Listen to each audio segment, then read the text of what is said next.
I want to talk about how Yu-Gi-Oh! Is changing with these brand new Grandmaster rares.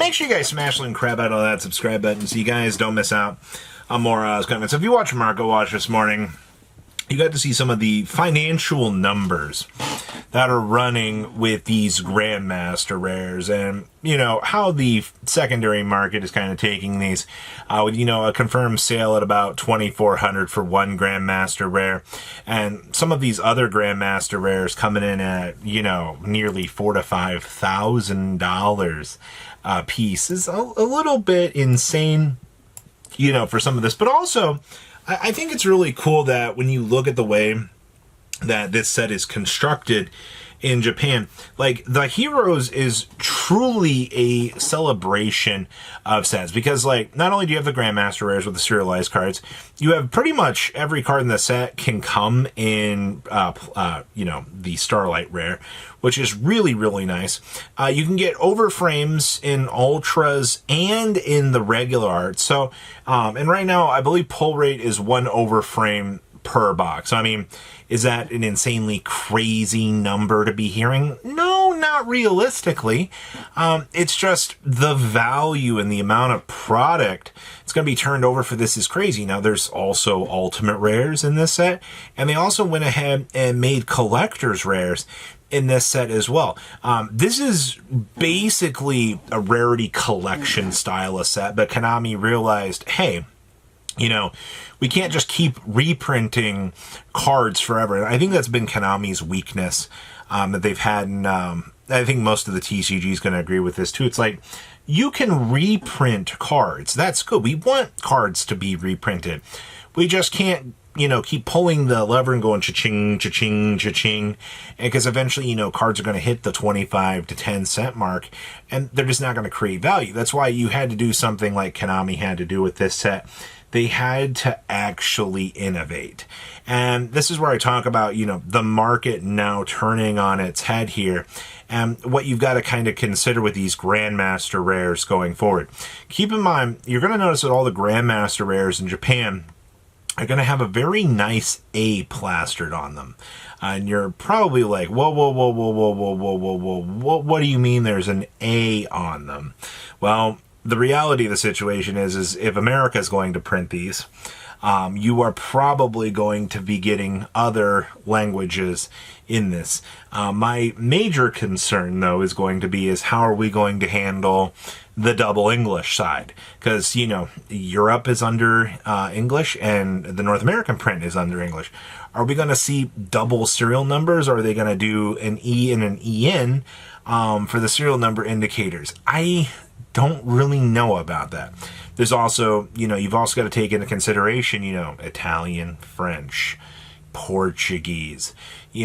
Every one of these cards could have a serial number tied to its language.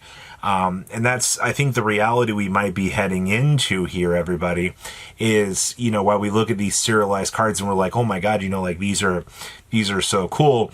Yeah, they're cool on the Japanese side of things, because it's the first time that collectors are ever actually seeing something like this, which is where we got to roll back a little bit here and start to, we got to pull up our big boy pants, and we got to get into reality mode here. Yes, Grandmaster rares are going to be very expensive. Yes, they might start off in the $2 to $3 range.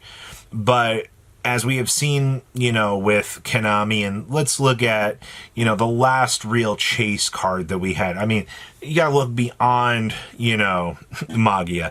You guys remember 10,000 Dragon, right?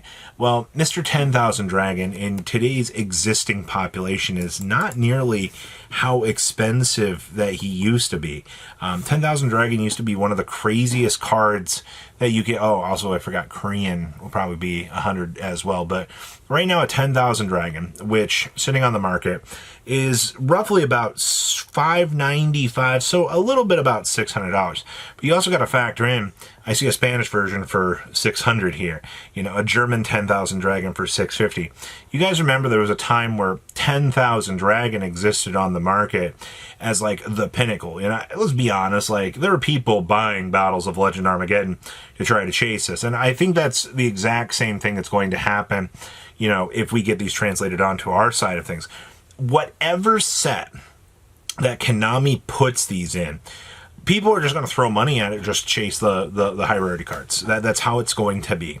I like the way that the OCG designed it, because you could pull the lower rarity versions of these cards, which once again, this is what we talk about. You know, if you want the Dark Magician, the Karibo, the Dark Magical Curtain featuring the Dark Magician Girl, and you wanted them to play, well, guess what? You know, if you got a friend that's chasing all these Overframes and they're opening boxes to try to pull these, they have all this low rarity stuff available you can go trade for. Oh no, Robbie just said go ask a friend.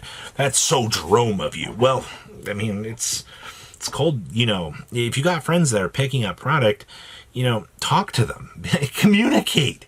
I can't believe I have to actually bring up necessity of human skill when it comes to this sort of conversation. But I mean, that's the reality that we're in right now, people. You really have to, I don't want to say like use your resources, because that sounds so bad, but like, you have people around you that, you know, pick up product. You have people around you. If you have a local community, that's not going to apply to every single person, sure.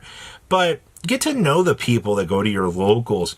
You know, the guy that's chasing cards, you know, opening up. Trust me, I've seen it, man. We all have that one friend that's like, oh, I'm going to go buy 4 boxes. I'm like, all right, cool. I need some commons. Like, hook me up? Yeah, sure, bro. I got you. You know, and then, of course, you know, if they need something, it's a system. Like, you know, you go back and forth. But like I said, the reason why we bring up 10,000 Dragon here is because he was the last chase card.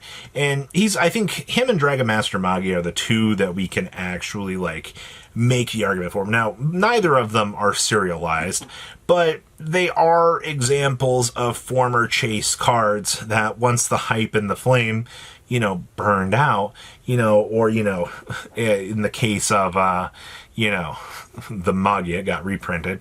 That's just what you're seeing right now. So I think the novelty short term is, oh my gosh, I really want these Overframes. Serialized cards are so broken, but, you know, once the novelty, you know, fades away, I am curious to know how much of a market is going to be left in these serialized cards, because realistically, 2-3 years down the line, and I really don't want to, you know, be the one that brings this up, but like, thinking about 2 to 3 years down the line, I mean, like, you could have number 68, and I mean, you're trying to sell it for like $700, $800. The realistic part is, like, you might not be able to get that because, you know, unless it's like super hardcore collectors looking for the numbered cards, you know, I can't imagine that this is going to float up. Short term, very good. Very, very, very strong. Now, in terms of, you know, Robbie, you know, how's the market going? Was great. It's fantastic. Meta application. You're going to have to wait for me to go through and look at deck lists. I mean, I'm filming this very early Saturday morning. Deck list will be coming in next couple hours. Give me some time to analyze through, you know, Sunday. Let me see what, you know, people are kind of working with. And I think I can truly start to paint a picture as to what's going on with the meta probably by Sunday evening, because we'll have 2 days of events to go through.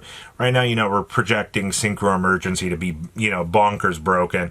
The Dark Magician Karibo, like, the casual stuff is exploding up in value, as it should be, but, you know, there's a lot of stuff here that genuinely rewrites the established meta.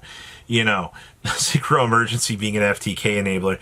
I don't think we're going to see people doing it in the OCG, but I mean, like, these are cards that you have to be aware of, people. You can't just sit here and go la-di-da-di-da, walking into a minefield, you know, just being an unaware Jigglypuff. You know, it's not how it works. There is a level of change that is occurring with this, probably on one of the greatest scales that I have seen from a side set in years.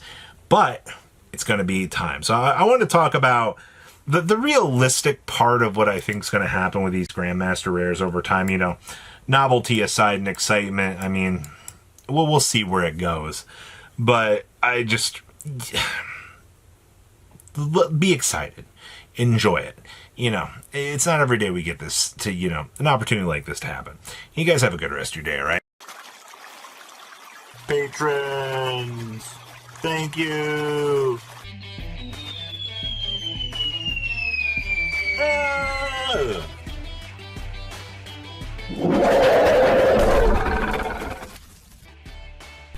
Thank you so much for watching. Check out these other videos.